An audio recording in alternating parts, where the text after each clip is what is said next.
या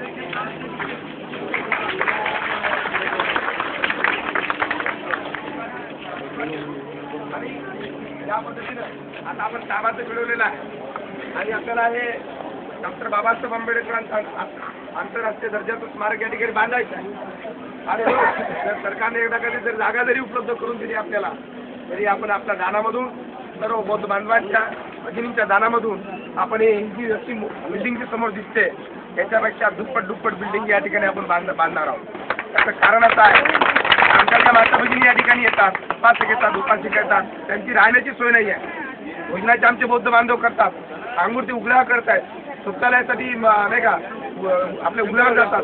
आणि याचा सर्व विचार करून आज आपण डॉक्टर बाबासाहेब आंबेडकरांच्या 55व्या महाप्रसाद दिनानिमित्ताने विनम्र अभिवादन आपण या हिंदू मिलच्या जागेवर आपण सर्व करत आहोत. तुम्हाला सर्वांना सुख शांती आरोग्य आणि बल प्राप्त हो. तुमच्या डॉक्टर बाबासाहेब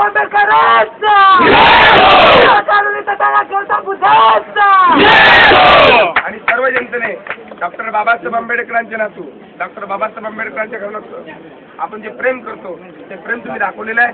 तुम्हाला सर्वांना सुख शांती आरोग्य आणि बल प्राप्त हो.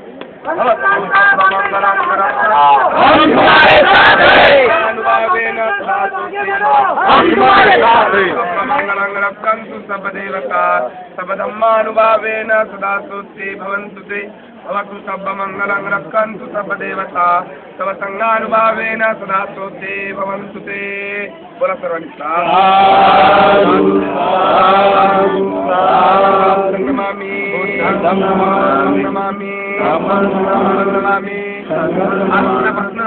आदरणीय आंबेडकरांच्या आनंदराजे आंबेडकर यांच्या आदेशानुसार संघ या ठिकाणी राहणार आहे.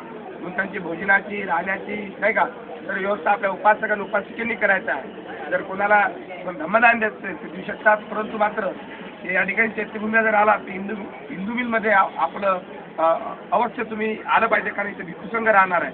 आपलं जर काय आपलं सातत्याने येणं जाणं जर बौद्ध उपासक आणि उपासिकेंचं असलं तर सरकारला सुद्धा लवकरात लवकर आता ताबा घेतलेला आहे आपण तर बांधणारच आहोत, पण त्यांना सुद्धा असं वाटेल की बाबा आता कागदपत्र घेऊन सुद्धा आहे की परमपूज्य डॉक्टर बाबासाहेब आंबेडकर